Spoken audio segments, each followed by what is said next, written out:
80 शब्द प्रति minute. Dictation start करते हैं 5 सेकंड बाद।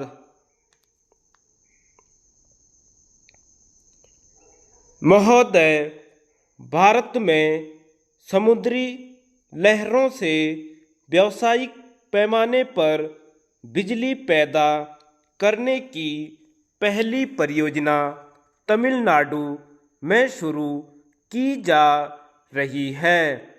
इसके लिए अमेरिका की परी सोलर पावर कंपनी और तमिलनाडु बिजली बोर्ड के बीच एक समझौते पर हाल में ही हस्ताक्षर किए गए। तकनीकी दृष्टिकोण से भारत में समुद्र ज्वार से बिजली पैदा करने की विपुल क्षमता है। पूरी तरह अमेरिकी कंपनी को वित्तीय सहायता से 5 वर्ष में तैयार होने वाली इस परियोजना पर करीब $25 करोड़ लागत आने का अनुमान है। इस परियोजना का निर्माण एक तैरते हुए जहाज पर किया जाएगा। ऊर्जा मंत्रालय ने मद्रास स्थित भारतीय प्रौद्योगिकी संस्थान के माध्यम से विस्तृत छानबीन के बाद स्थान का चयन किया है। यह मंत्रालय गुजरात के कच्छ की खाड़ी में 900 मेगावाट ज्वार बिजली परियोजना के लिए भी प्रयासरत है। इस परियोजना से पैदा होने वाली बिजली पर ₹2 प्रति यूनिट लागत होगी, जबकि अन्य प्रणाली से पैदा होने वाली बिजली पर ₹3 प्रति यूनिट लागत आती है।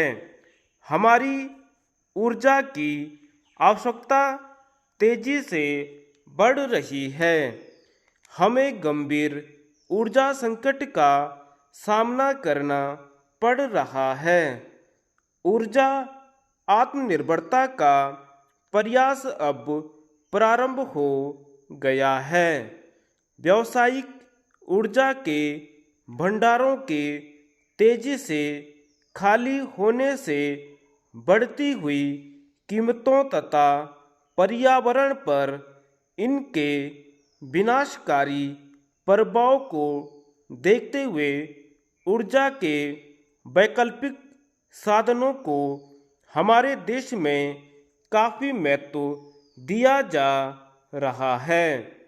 ऊर्जा के वैकल्पिक संसाधनों में वैज्ञानिकों का सबसे अधिक ध्यान लहर ऊर्जा यानी सागर की लहरों से बिजली प्राप्त करने पर गया है। समुद्र में उठने वाली लहरों के उतार चढ़ाव की शक्ति को ही लहर ऊर्जा के रूप में परिभाषित किया गया है।